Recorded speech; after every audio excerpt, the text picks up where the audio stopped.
Hello and a very warm welcome to all of you here at the Global Media Forum in Bonn and everyone watching online. My name is Jared Reid. I'm a presenter and reporter here at DW, and I'm, of course, pleased to welcome you all for this year's DW Freedom of Speech Award for 2022. Now, this is the 8th time that DW is giving this award out. It was established in 2015 to honor freedom of speech, freedom of expression, and the journalists and activists who are working towards this in their day-to-day lives and jobs in often very difficult and dangerous conditions. People like last year's laureate, Tobore Ovure from Nigeria, an investigative journalist uncovering corruption and threats to her life. We're very happy that she is here with us today. Also from, please, thank you. A couple of years ago, the Iranian Sadegh Zibakalam was also given this award, an academic not afraid to frequently criticize Tehran on domestic and foreign policy.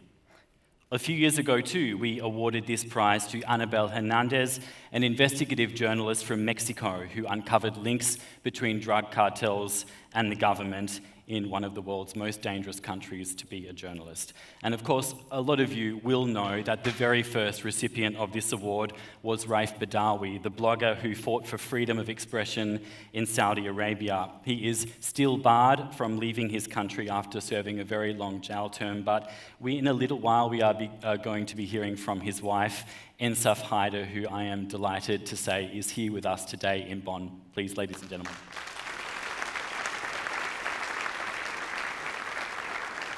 Now, Ms. Haider will be giving her speech in a little while in Arabic, so I hope all of you have headsets, and if you don't, please go and get one. The channels are 0 for the floor, number 1 for the Arabic channel, and number 2 for the English translation. Now, since Russia invaded Ukraine, many journalists, including our own from DW, have gone to Ukraine to report on this terrible war and document the devastation that has been taking place. But the work of local journalists is critical. These are people reporting on a war in their home country, and by doing so, giving us all a much better understanding of what is happening. And I'm delighted to say that this year's laureates are 2 of these journalists. They are visual journalist and novelist Mstyslav Chernov and photojournalist Evgeniy Maloletka. They're being honored today for their report for the Associated Press, 20 Days in Mariupol, which gave us all an agonizing account of Mariupol under siege before their evacuation. Please give them a round of applause too.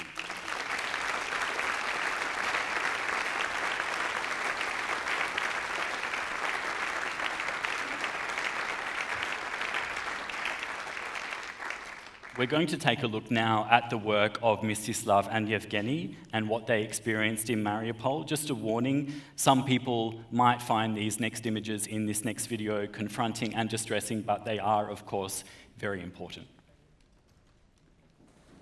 A city's agony. That's how Mstyslav Chernov and Evgeniy Maloletka described what they witnessed in Mariupol. They arrived in the strategic port 1 hour before the war broke out, early on February 24th. People were soon dying all around. Doctors battled to save children, newborns and adults, often without success. Kharkiv-born video journalist Mstyslav Chernov has covered wars in Iraq, Syria and many more countries, working for the Associated Press. Photographer Evgeniy Maloletka is also from Ukraine's east, from Berdyansk. Both have won multiple awards for their work. As Russian bombs rained down on Mariupol, the telephone, radio and television towers were destroyed. With no phone signal, people couldn't even call an ambulance. Doctors begged the journalists to film families bringing in their own dead and wounded, so the world would know what was happening. Many of the bodies had to be buried in mass graves. That galvanized the journalists to take ever greater risks. With no pictures of demolished buildings and dying children, says Mstyslav Chernov, the Russian forces could do whatever they wanted. If not for us, there would be nothing. I have never felt that breaking the silence was so important. The journalist's footage of a Russian attack on a maternity clinic on March 9th was a turning point. The images of traumatized families being rescued by Ukrainian soldiers prompted an international outcry over Russia's disregard for civilian life. This pregnant woman, carried out on a stretcher, later died, along with her child. Moscow claims the whole thing was staged with actors, and the airstrike never took place. Russia now broadcasts its propaganda over radio in Mariupol, accusing Ukrainians of holding the city hostage and shooting at buildings. With Russian forces searching for the two journalists, they managed to escape Mariupol on March 15th with the help of the Ukrainian army. We were told that if we were captured by the Russians, they would force us to say what they wanted us to say into the camera, Evgeniy Maloletka told DW. I didn't want to experience firsthand how the Russian intelligence services deal with people who are detained. The pair continue to report on the war in Ukraine from elsewhere in the country.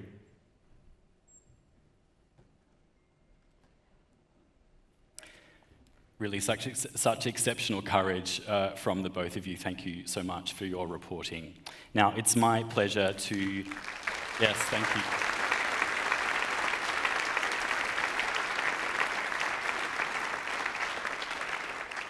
It's now time for the laudatory speech, and it's my pleasure now to welcome back to this stage Jodie Ginsberg, the President of the Committee to Protect Journalists. Jodie, welcome.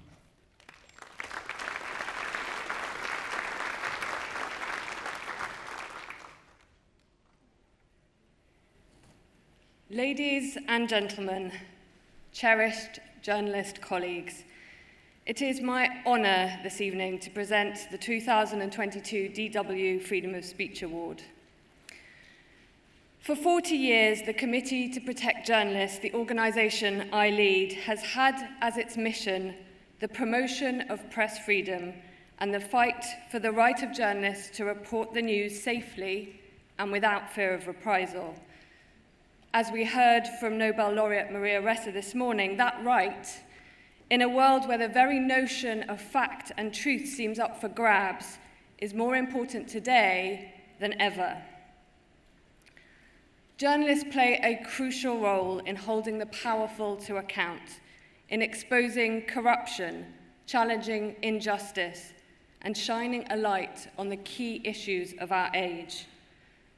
From Elizabeth Jane Cochrane, known as Nellie Bly, who in the 19th century went undercover to expose the mistreatment of the mentally ill in a New York asylum, to the UK Sunday Times team's investigation into the thalidomide scandal of the 1970s, to the groundbreaking work done today by the likes of Indian journalist Shubhranshu Chowdhury, whose outlet CJ Netswara helps poor villagers fight exploitation and oppression by local authorities, journalists produce news that affects us all.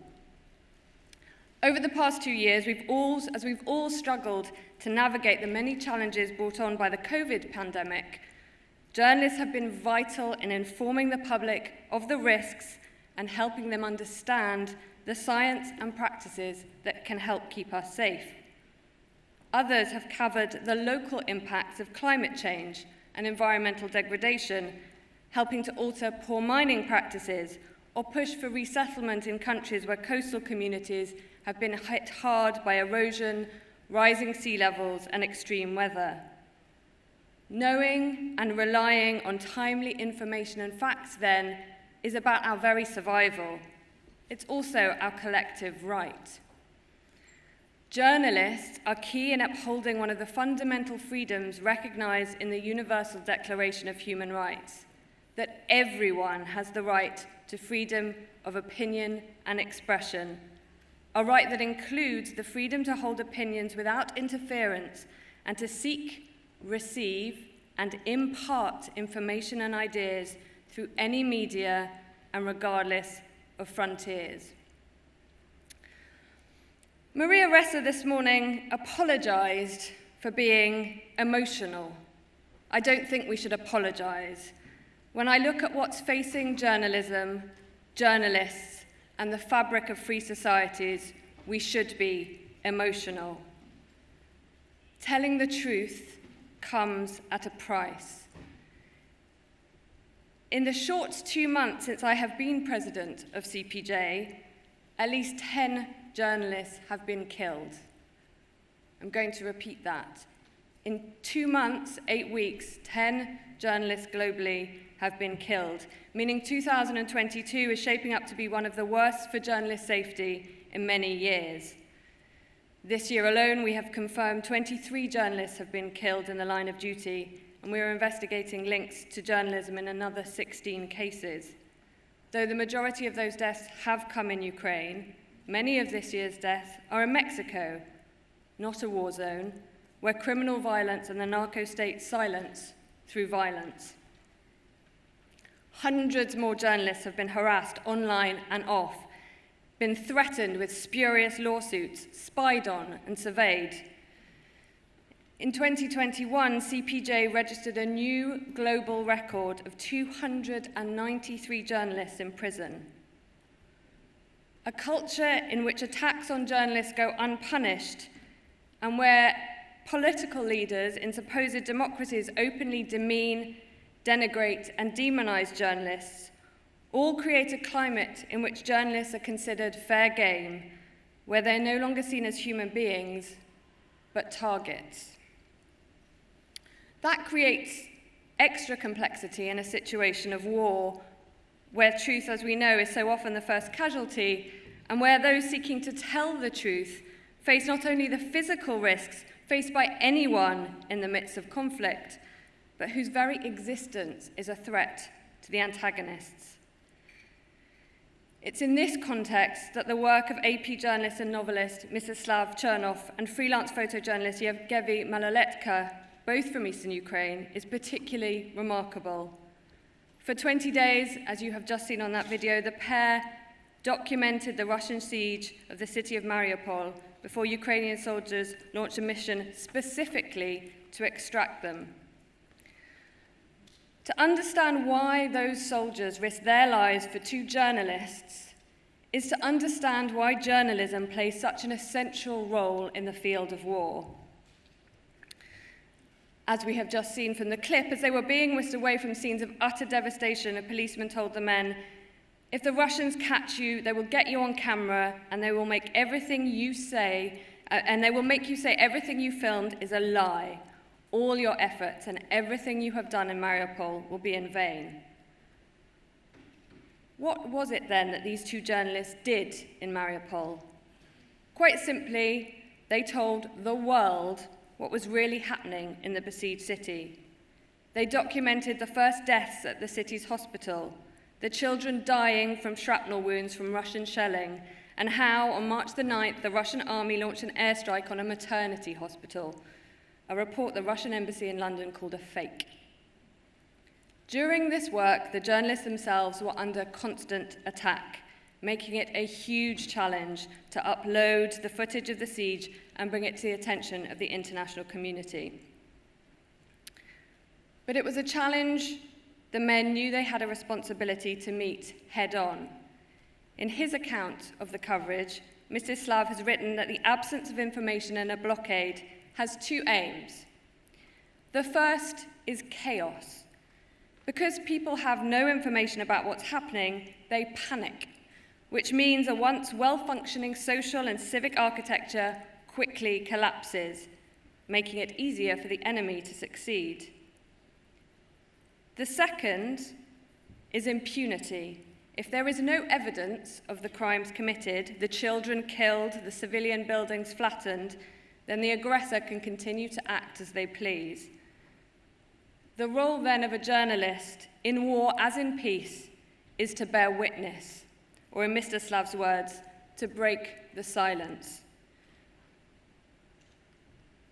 The Freedom of Speech Award for Mstyslav and Evgeniy recognizes their exceptional work in standing up against propaganda and misinformation, in bearing witness, in breaking the silence. It is to recognize that their fight for human rights and for the truth is a fight for democracies and free societies. In other words, a fight for all of us. Congratulations.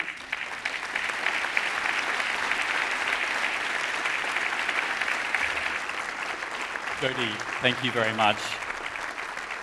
time now to hand over this year's 2022 Freedom of Speech Award, and to do that along with Jodie is the Director General of DW, Peter Limburg. Welcome, Mr. Limburg.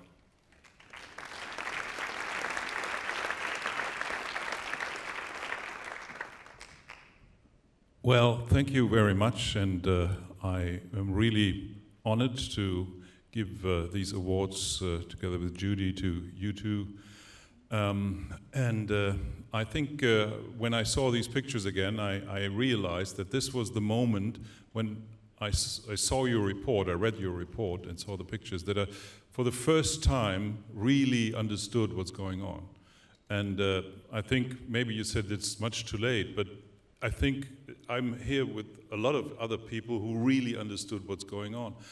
And even for somebody who has responsibility in a news organization, it's very hard to send out journalists to go in war zones, because we all know it's very dangerous. But as you said, rightly, we have to do it. We have to go there. And I think you are the best example which we can find for people working in these zones, and we are very proud to have you here. So please come to the stage and get the awards. Thank you very much.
I think we also will apologize for being emotional.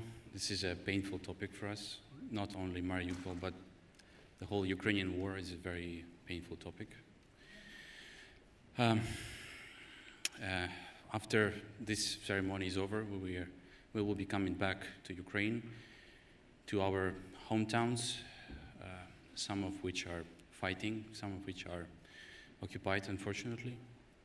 And we'll keep working, and we'll keep trying to tell the stories and do our best that the world knows what's going on. I have to be frank with you, the whole thing, the reason why we're here is not a good one. I mean, the Freedom of Speech Awards kind of suggests that there are many places in the world where the speech is not free. So the whole reason for the existence of this award is to change that. I hope it will.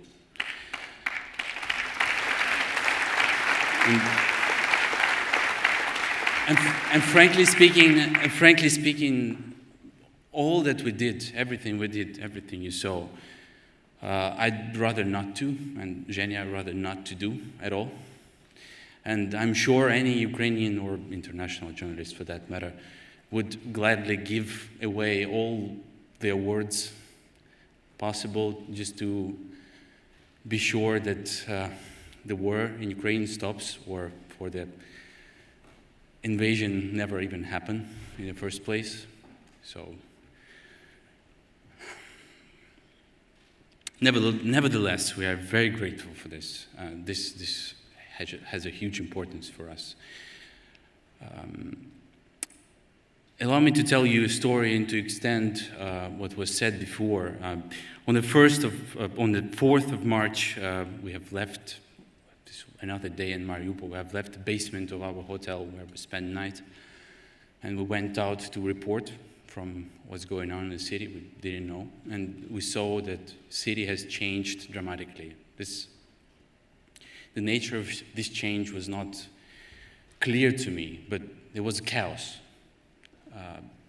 People were looting shops. People were desperate. They were taking food, medicine. Sometimes they were fighting. They would even attack journalists. And we just couldn't recognize the city. We couldn't understand what happened and why it happened so quickly. There was an intense shelling on the outskirts, and day by day later, more people were dying from the shelling. People were just lying on the ground. Nobody would pick them up, or they would be just buried in their gardens, in their flower beds, or they would just picked up by a community service and brought to mass graves. But later on, the building of this community service was bombed, so that stopped too.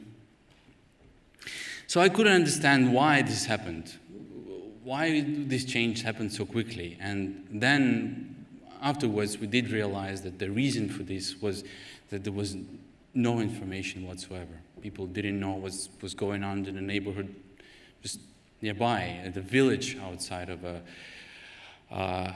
city.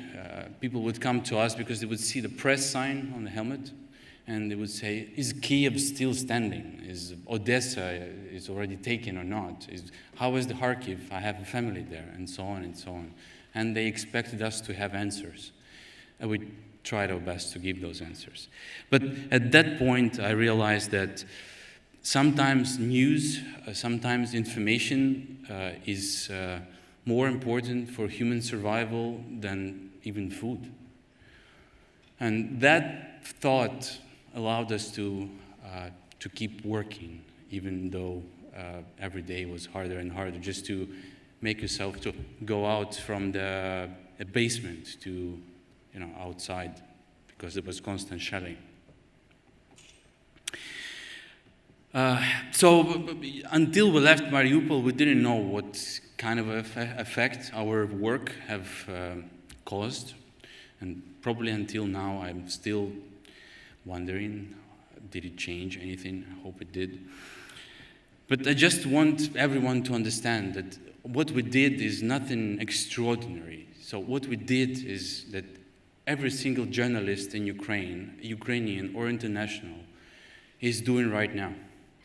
So the suffering, the stress, the trauma, the danger is what people experience every day, civilians and journalists. And they do that to tell the stories of Severodonetsk, Lysychansk, Bakhmut, Slovyansk, Kharkiv, Mykolaiv, other cities, Bucha. And they keep doing this. So I just want you to remember, please, there is nothing we did more than all these people are doing right now. And they take equal risk as we did. So let this prize be to all of them, to all people who work right now in Ukraine, who will continue to work.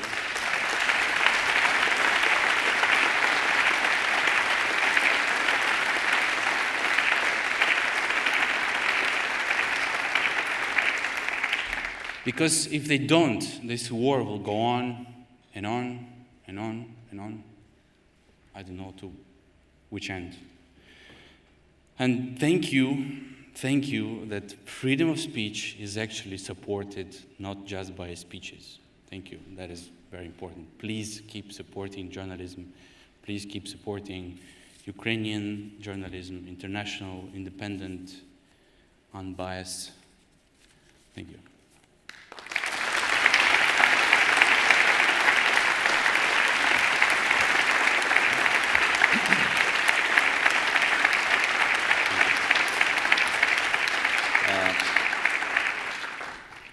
Dear colleagues, thank you so much.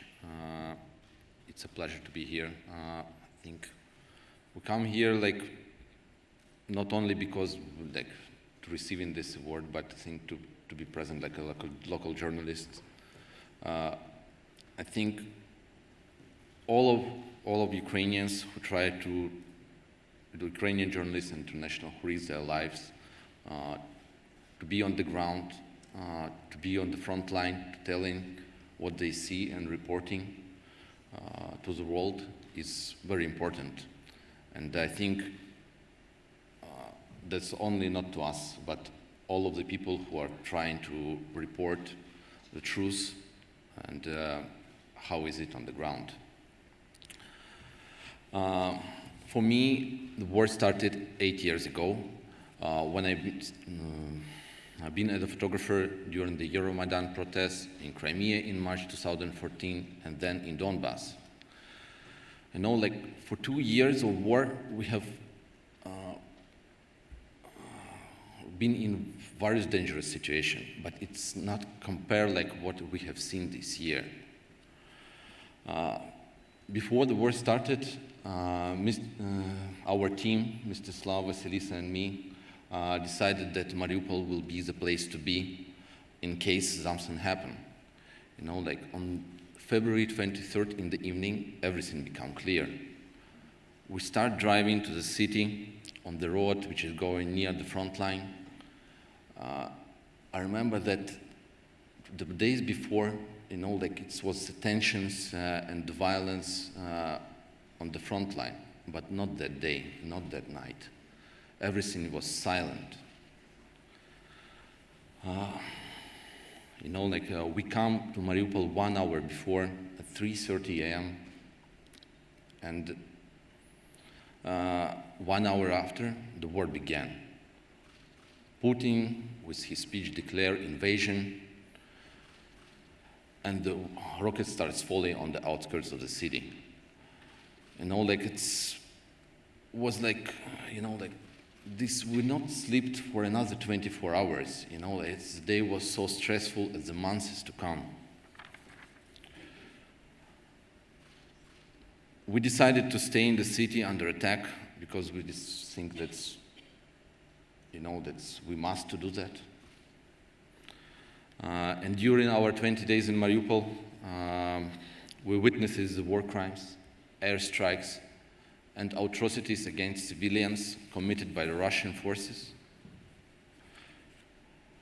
It was important for me to show the world and to our country what's happening and how, like, Ukrainians suffering fear and pain. I often ask myself, why?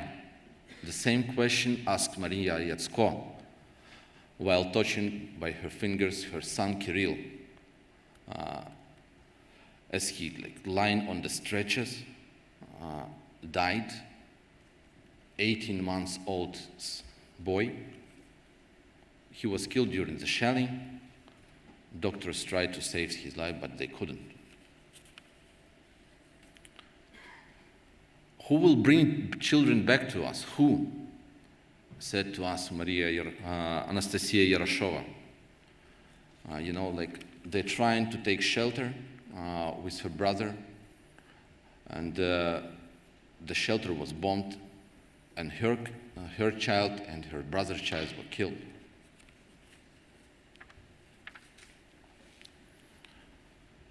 On the March 9, the airstrike destroyed the maternity hospital.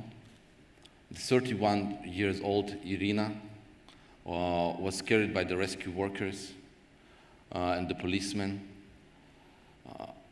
I remember she was alive, and they're trying to rushing to take her to the ambulance, walking on the debris of the buildings, smashed trees, and broke glass. And you know, like next day the picture was everywhere and all the world knew about the maternity hospital. But unfortunately, 2 days after, we learned that she and her baby did not survive. You know, like I saw a lot of human suffering before Mariupol, but I have never seen so many children being killed in such short period of time. You know, like since it was impossible to communicate with the people, to the residents of Mariupol, you know, like and after publication of our pictures, we received hundreds of messages through the social media, asked to find their relatives and friends, but unfortunately, the constant situation not allow us even sometimes go outside of the shelter, like it's like constant attacks, and we lost our car, and it was impossible. The tragedy of Mariupol is forever remain like a big scar on my body and my heart, but at the same time, I feel the work we did, documenting the horror of war, will forever understood, will help to the world to understand what's happened in Ukraine and bring justice to the thousands killed in a senseless war. Thank you.